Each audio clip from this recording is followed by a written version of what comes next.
Okay. All right, Mr. Adrian, we're here. Thank you for taking the time to do this podcast and get to know you a little better. Absolutely, my pleasure. Well, let's start off with an introduction. You and I have known each other for quite some time. Quite some time. Adrian has actually played a big role in me entering this industry, so I'm very honored to be able to have this opportunity to have a podcast with you. And me as well. Me as well. Been a good friend over the years. Yes, sir. So why don't you tell everybody who you are, what you do, and what your company is, and what you specialize in? So, my name is Adrian Henry, and I do polished concrete, epoxy floors. What I specialize in, I'm a concrete artisan by trade, so I like colors and decorative concrete more than, more than the average person, I guess you could say. More than gray concrete? Yeah, more than gray concrete. I enjoy bringing concrete to life, let's say that. And then what is your specialty? What do you really like to do? Like, what's your My true specialty again is staining floors, matching colors. I'm all about again bringing concrete to life with stain and making it something other than just a gray slab. Yeah. And I know you do a lot with the True PC and the True, right? I've come to love True over the years, just because of all the things that we could do with it. We focus on out of the box scenarios. So what I mean by that is we like to add rock, remove rock, add sluters, different things like that. Yeah, absolutely. That's cool. I've seen some really cool things that you've done. Yeah. And where do you operate out of? What's your location and what's your range that you work in? So right now we focus on, for me, over the last 20 years, it's been the Bay Area. That seems to be my bread and butter. I operate out of the Central Valley, but a lot of our day-to-day takes us into the Bay Area. I'll go, down as far as Southern California, but again, day-to-day, we're in the Bay Area. Gotcha. All right. Well, let's start with this origin story. How did you get into this industry? What brought you here? So, I was working with a company called Questmark. Oh, it seems like eons and eons ago. And I worked doing epoxies, right? And myself and another gentleman who was the second employee Questmark ever hired, we went to the World of Concrete with the intent to find a machine that would get us off our hands and knees and help prepping these warehouses on shutdown periods a lot easier.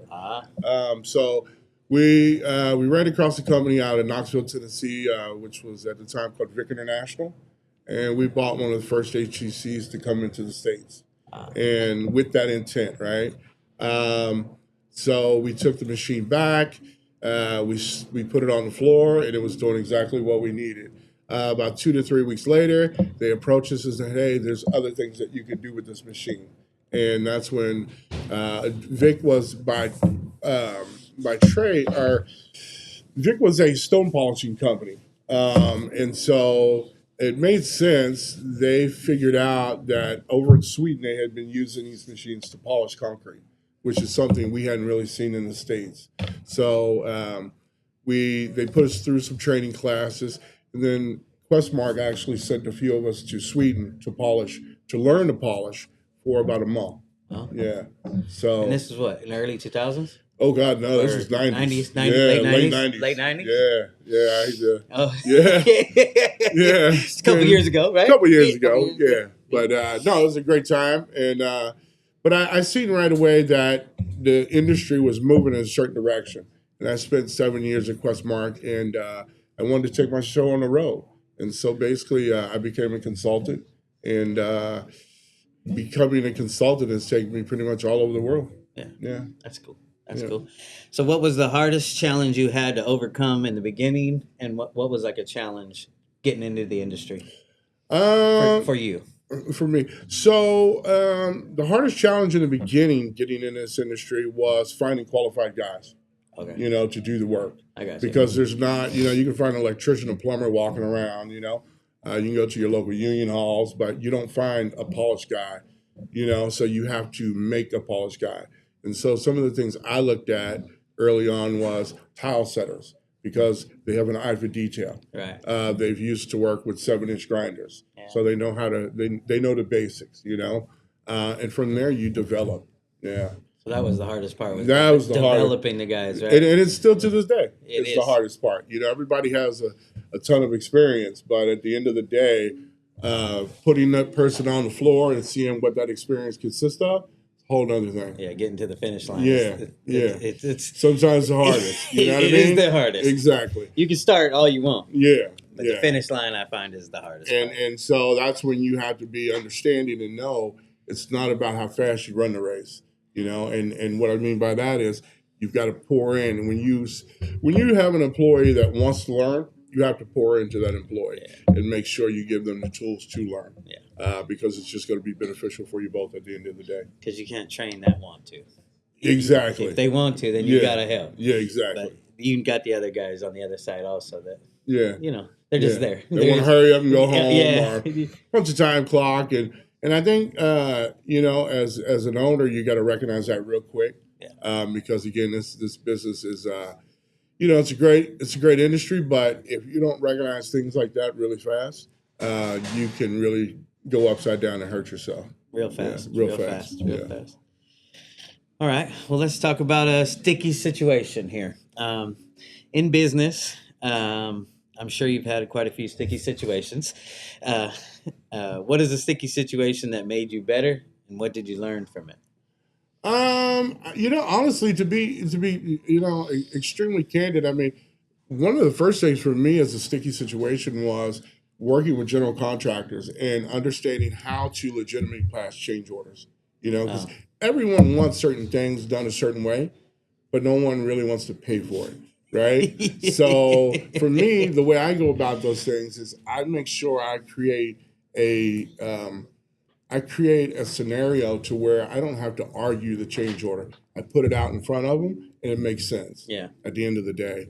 Now, as far as, situations that are sticky, there's so many ups and downs in this industry. One of the first things that we had to learn early on is, you're only as good as the canvas you're given in the beginning. Yeah. Right. And so we would get requests to, on existing slabs to, let's get to a lot of rock, and, it's not a good scenario. So we learned early on that unless we're involved with the pour and the mix design, we cannot deliver that. And so no guarantees. No guarantees. No guarantees on what's going to come out of the concrete. Exactly. And so, we learned to adapt. And we try now to get involved at the time of pour. We try now to also, talk more and educate the architects about what it is they need to spec in order to get the end results they're looking for. Yeah, because a lot of times it's copy and paste spec, right? A lot of times. And they're expecting one thing and they're specking the opposite, and they're not getting what they want. Absolutely. And then at the end they're like, "Hey, man, I wanted this." Yeah. But they didn't start from the time of pour, right? Yeah. So I see that a lot. Yeah. I mean, right now I've probably got 3 or 4 of those projects on my desk right now. Yeah. Where you have to educate the customer. Yeah. If you don't, it does not have good results at the end, And so going back to your original question, sticky situations, we've had a situation where basically we were asked to do one thing, and once we delivered the product, it was not exactly what they were looking for because I don't think they did the best job at communicating that. And so we were able to adjust and take the current product that we delivered and enhance it and give them exactly what they were looking for. That's awesome. Yeah. And that's part of that artistry that you like. Yeah. And that you're good at. Right? Yeah. And so that was a huge win for us. And I think the client recognized it too. And at the end of the day, that's what it's about, is making sure the client understands and recognizes how you go above and beyond to meet their expectations. Yeah. And that's a big part of winning jobs. It's a huge part. And for me, I'm not a guy who sits behind a bid board and bids jobs. I'm all relationship-based selling. And so over 20 years, I've built up some pretty good relationships. Yeah. And, Yeah. It's pretty cool, right? Yeah. All right. So that's that. Okay, workforce training. How do you find new personnel? What's your approach to training and retaining good talent? So it's a good question, actually. So as we talked about again, Yeah, the not being hardest able, part. yeah, the The hardest hardest part. part. So early on, I used to be the training director for Cement Masons Local 525 out of Seattle, and also Local 300 out of Northern California. Okay. My intent was taking those positions was to train the workforce that would be coming to us, right? And over time, we just never received the results we were looking for. So what we try to do in house now is we really look for the people who are interested in understanding this business, and when we find those people, we pour into them. And what I mean by that is, in this business, you have ups and downs. It's like a wave. And whenever we have those downs, we recognize it, we try to forecast it. And then at that point, we're putting on training sessions at our shop Okay. to make sure we train and continuously train our individuals. And then we also keep log records of people, what their strengths and weaknesses are, right? So we can identify those when it's those low periods. And then we want to pull them in and work on something different to try to get them up to speed on those things as well. I got you. I got you. And so as you were training in the union, you said, what was what was the thing that wasn't getting you the results? What was the reason, or what is your opinion on that? We went into the union, entered into an unforeseen, unknown, Okay. basically. Pretty much, I worked with the cement masons. A lot of those guys are used to, trial and concrete, and they weren't. Our side of the business is a little bit different. Yeah. We don't work with a trowel per se all the time. Okay. Sometimes we're cleaning the floor, getting it ready for the next step, getting it ready for densify, getting it ready for sealing. And sometimes they just don't take to that the same way because, they've been trained to work a trowel. Trial concrete all day. And Yeah. so that was one of the biggest things is just, just getting them to understand and be interested, right? And then also too, the union putting out the union really just putting their force behind us, to make sure that we were able to train those people, and that began to become a hard thing. You have your busy periods too of the year where you're pouring concrete, right, which limits the workforce that we have in the union that we can get in and train. Right, so summer months you're done. Exactly. Right? You're not We're not finding much of anything. But through that we've learned to take the training and do it on our own. And then the other thing too, obviously, is whenever you spot a good training class that may be taking place at another manufacturer's rep or somewhere throughout the country, try to get your guys involved in that. I think those are definitely key points to look at. Yeah, I think they're getting better. Yeah, I think they're getting better. Yeah, absolutely. I agree there. All right, industry insight and topics. The topic of the week is I like to talk about, but I want you to talk about something you're passionate about in this industry. You kind of touched on the artistry part, but what is something that you are passionate about this industry, like a key point in your philosophy of this industry? I honestly think just doing the work and doing it correctly, right? I think you and I have had conversations on this before where, the process in itself is one that goes slow. Yeah. And the machines pretty much dictate, in which the job goes. Yeah. But at the end of the day, it doesn't. You have to make sure you account for that when you're putting the job together. It doesn't mean when the job starts because you've got low margins, you go through and you miss a couple steps, or you skip a couple steps.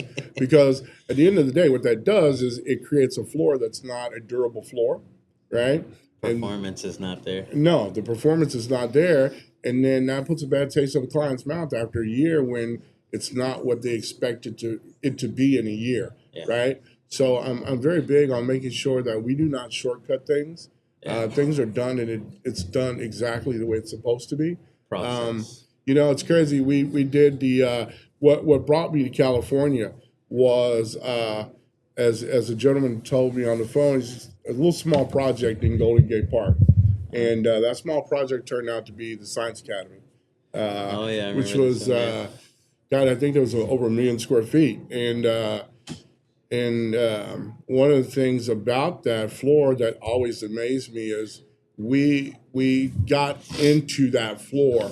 We were brought in as a second contractor because the first contractor was starting at a really high grit and giving the client what they called a brindle bulldog look.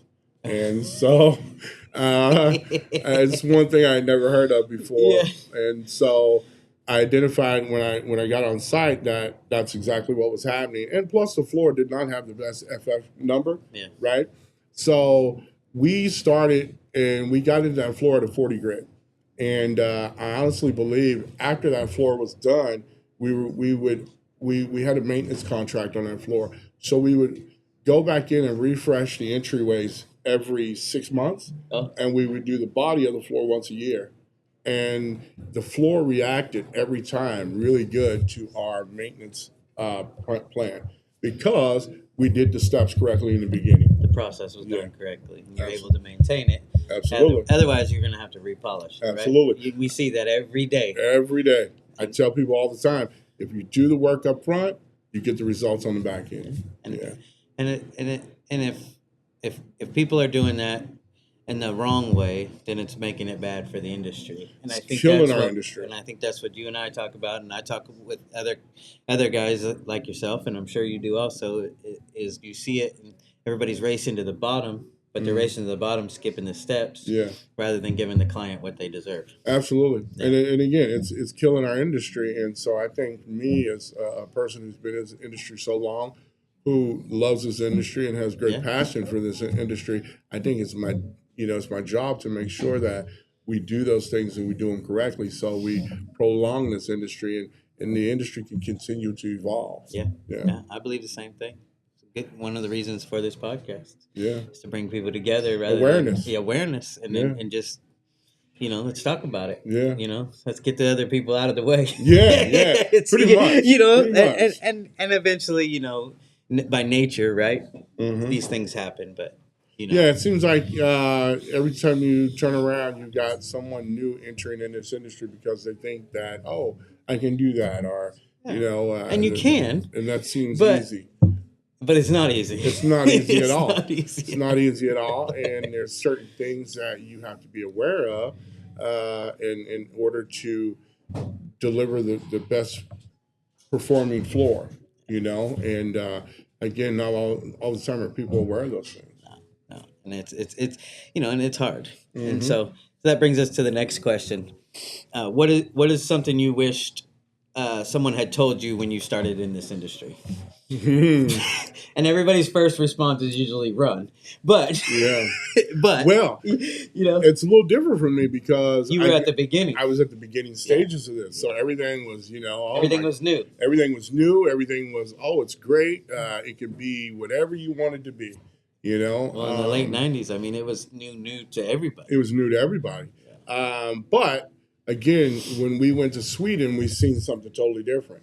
It wasn't new then. It wasn't new then. No, and it wasn't new there. Not at all. And the other thing too, important point to point out is, to give you an idea, two of the biggest things that are very important in our process now is densifying the concrete and putting some kind of guard products on at the end, right? Stain protector. Yeah. When I started, those things didn't even exist. No, you were just refining the concrete only, refining the concrete only. Yeah. Absolutely.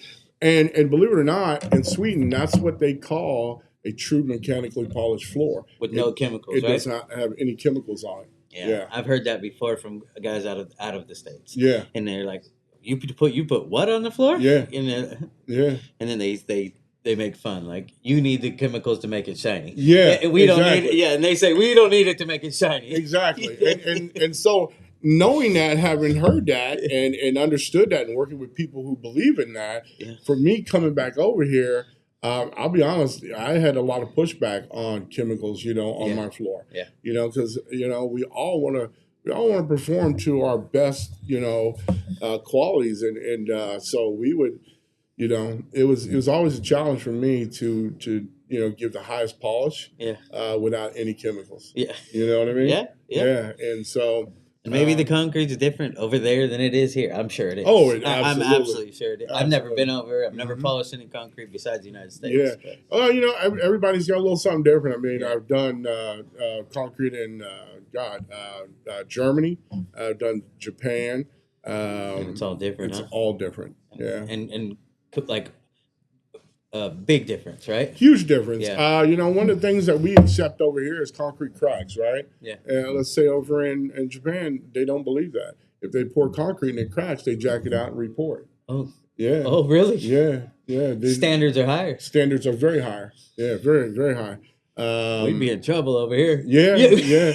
And I think that was one of the reasons I actually went over it was I was doing a training class for Concrete Decor magazine a few years back, and they really liked the overlay topping, the concrete overlay topping. Oh, okay. Right? And so there was a lot of interest in that. And so that was my first time traveling over, was to show them how to pour it, place it, And polish it. and polish it. Oh. Yeah. Yeah. That was cool, huh? Yeah, it was very cool, it was very cool. There's a little bit of language barrier. Oh, I'd imagine. I'd imagine. Trying to teach a class, definitely. You had an interpreter, right? Yeah. I mean, they set me up pretty good, yeah. But it was just about making sure that they understood what they could expect out of this product, And again, I go back to there's certain overlay products that I like, and the reason being is because I've had some that's been down now for years and years, and we still have no cracks. Yeah. So yeah. I think you and I poured a lot of it together at Well, one time on the San Jose Yeah, place. yeah. A ton of it. A ton of it. Well, you were actually pouring overlays and underlayments before. Yeah. You and I got together. Yeah. So when that first thing came up, that was our first opportunity to really work together. And that was a big opportunity. It was huge because I don't know if you remember, but we had 2 tractor trailers with material stacked around the corner. Yeah. That floor was 2 inches deep. Yeah. It was it was a big deal. Yeah. I remember that. Yeah. Very vividly. Yeah. There was a couple of events on that one that didn't go really well. Yeah, it made it quite interesting. Somebody lost a finger. Yeah. Somebody lost. Yeah. That was interesting. Yeah. But again, that goes to show the learning phase in this industry, Yeah. So to answer your original question, I this thing is what you make it. Yeah. At the end of the day, and you got to love for all the good you have, you got to love when you got to love the bad. You got to love the bad, Yeah. because it is what you make it. It is what it is, right? I've learned to come to that understanding. It is what it is. It is, yeah. Yeah. It used to be like a saying, right? Yeah. Just say it to say it. But Yeah. once you fully understand it is what it is, then you wake up every day like, no It problem. is what it is. It is what it is. Yeah, it's gonna be what it's gonna be. Yeah. Okay, we got a problem today. Let's fix it. Yeah. And then when that's over, go to the next. Go to next. Yeah. Yeah. And that's it. Absolutely. It is what it is. Yeah. I love it.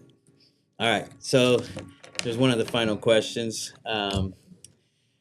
So we had talked about this briefly. We're starting a nonprofit organization in the middle of the country in Oklahoma City. And so if there was a 2 to 3 month training facility in the middle of the country to prepare new hires for the workforce in the industry that we're in, Mm-hmm. would you be willing to support that and be a part of it? And to give a little more background, each one I like to talk about it a little bit more is the industry having a live-in program for 60 to 90 days, training program for drug addicts out of rehab, young men out of prison, veterans that are in the rehabilitation program that need work. Mm-hmm. And we would bring them in and we'll train them, life skills, mental health skills. Is that something you would support, and why? And would you take workers from that program into your entity? That situation sounds a lot like a military type of thing, right? Yeah. And the reason I say that is because that's exactly what you get from the military, right? So to answer your question, I'd absolutely be willing to help out in any way possible because, again, it goes right back to what I was saying. We're pouring into our industry. Yeah. And then also, too, if I'm involved with the training, I definitely want you involved in training. and I have an opportunity to pulling, Yeah. I know what I'm pulling. Yeah. You know what I mean? Yeah. Where I think one of the most scariest things nowadays as an employer is hiring blindly. You know, It is because very scary. everybody tells you they can polish concrete. You know? Yeah. I think when I ask if you can polish concrete, my expectations are a little different. You know, I Yeah. expect you to know the machines, the tooling, different scenarios to get you out of situations. I expect if you tell me you know, I expect Start to finish. start to finish. And so, yeah, I'd be willing because that's the way I would come in and present my presentation is start to finish, you know, Yeah. as well as giving certain scenarios, Yeah. you know, but making sure they understand that if you don't do the process right in the beginning, you encounter a problem along the way, you never know how to back up And go forward. and adjust Yeah. and go forward. Yeah. Yeah. And it's a big deal It's a huge because deal. it happens on almost every Because job. think about it, I've seen scenarios where people have unskilled labor, they run into a problem, which you always pretty much do, right? And then instead of understanding how to back up and take a look and just kind of give the floor a full view and understand, they just start over, and that right there is killing your labor at the end of the day. Now you get a job that doesn't come in so well. And it's just truly because unskilled labor that has not been trained. So, yeah, And adaptive. I think that's a great idea. Yeah. Yep. And I would definitely like you part of the training part because I know you're very good at the training part and you're passionate about it. Yeah, You know, absolutely. which makes a big deal, right? Oh, it makes a huge deal. And then I know you and I have talked about. I mean, we always want to give people second chances because the places we've came from or been to or seen, just and not everybody deserves a second chance, but there's a good chunk that do, I believe. And until you offer it, nobody may know. Nobody may know. And then our industry also deserves a little bit more skilled labor, I think. And like you were talking about with the union thing, and I don't have anything against unions or anything like that. It's just I don't come from that union side, and I've never operated like that. So on the private side, for me, is where I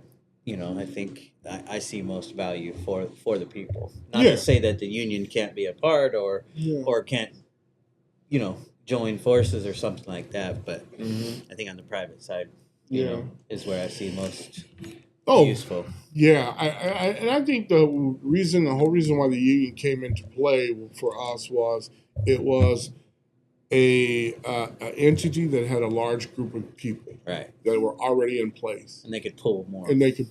Yeah. Where on the private side, you got to hire the guy first, and then train him. Yeah. And now you got unskilled labor sitting on your payroll. Yeah. You know what I mean? Which is, it's cost of doing business, but if you could skip that step, at least even 50%. Yeah. It would be. And that's all you can really account or ask for is 50%. Yeah. And then teach them your way and the way that you do. But at least they'll know the machine. At least they'll know how to turn it on. Yep. How to plug it in. Not live. Yeah. Not live. Yeah. And so that's good. And I'd like to get everybody's opinion on that. And I think most the consensus of the people that we've been interviewing and the people we've been talking to has been very positive. And I'm very passionate about the second chance. So it sounds like a good opportunity for a lot of people that can take advantage of it and really do, and really do well with it. So yeah, no, I'm all for it. I like it. All right, well, let's wrap it up. Let's see, where can people find you online, and then what are your last thoughts or shout outs to people that have helped you along the way?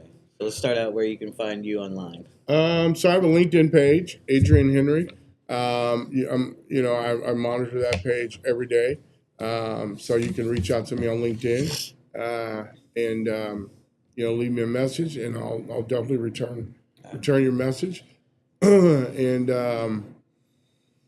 yeah, And we'll post it in the notes also, so that you're able to get in touch with Adrian for whatever reason you may need. hmm And then any last thoughts or shout outs to people that have helped you along the way? Last thoughts is just, if you decide to get into this business, just understand what it is you're doing. Making sure you understand the commitment that comes with getting into this industry, and go into it with, open eyes. Yeah. Shout outs. I've met a lot of people along the way, in my tenure in this business.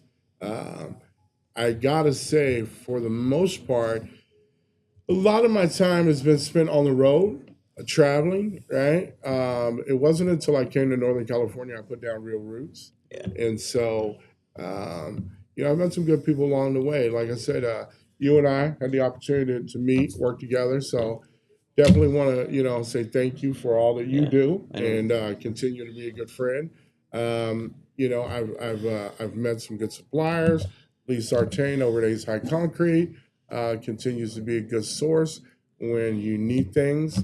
I know he's one that will go out of his way, Yeah. and for us, that's huge. Yeah. Because we need It's a it. big deal. It's a big deal. Yeah. Yeah, and so it's just a. It's just a few. But like I say, there's a lot. There's a lot. Yeah, Yeah. a lot. Yeah, well, and then I want to give a shout out to Adrian, because Adrian is one of the first people to give me an opportunity in this industry in the early 2000s. When I met him, I didn't really know much about polished concrete when I met Adrian, but after that, you know, I think the history Yeah. is there. Yeah. So I have mad respect for Adrian, and And vice versa, because man, Yeah. I tell you, Yeah. I don't know if you remember, but you said to me when you came to my office, if you give me an opportunity, Huh? I'll go broke trying to make it right. Yep. And I liked the fact that you had a family oriented business, Yeah. right? Yeah. And and they were all willing to learn. Yeah. And so I tell people all the time, we did the Martinez project together. The first one, right? Yeah. And that store still looks good to this day. Yeah. Joey, my brother-in-law went over there, I think, not too long ago, and he said something. Or Jimmy, his dad. Yeah. You remember me and Dad and Jimmy? And Oh yeah, yeah. It's the first time I had a chance to meet your father. Yeah. And, Yeah, it was pretty cool. And I bring that up because I still do those stores. Yeah. And we just walked that store like a week ago. Okay. Looking at what needs to be refreshed. Yeah, I'm sure it's something. But it's not on the high list. Okay. It still looks decent. Well, and so that was a long time ago. that was a long time ago. I mean, we're talking 12, 30, maybe more. maybe more. Yeah. 26. Oh yeah, more. Yeah. Yeah. Yeah. I think it's closer to the 18 mark. Yeah. I think so. But yeah. But yeah, so that's it. Well, thank you. Yes, sir. Appreciate it. Absolutely. Thank you I for know you're a having busy me. guy, and you got a lot of things to do, and I appreciate you carving out some time for this. It's all for a good cause, and Anytime. we'll probably do another one down the road somewhere, as we get the nonprofit started and going. And Yes, sir. there'll be some more action happening. Let me know. All right. All right. Well, thank you, Thank sir. you. All right.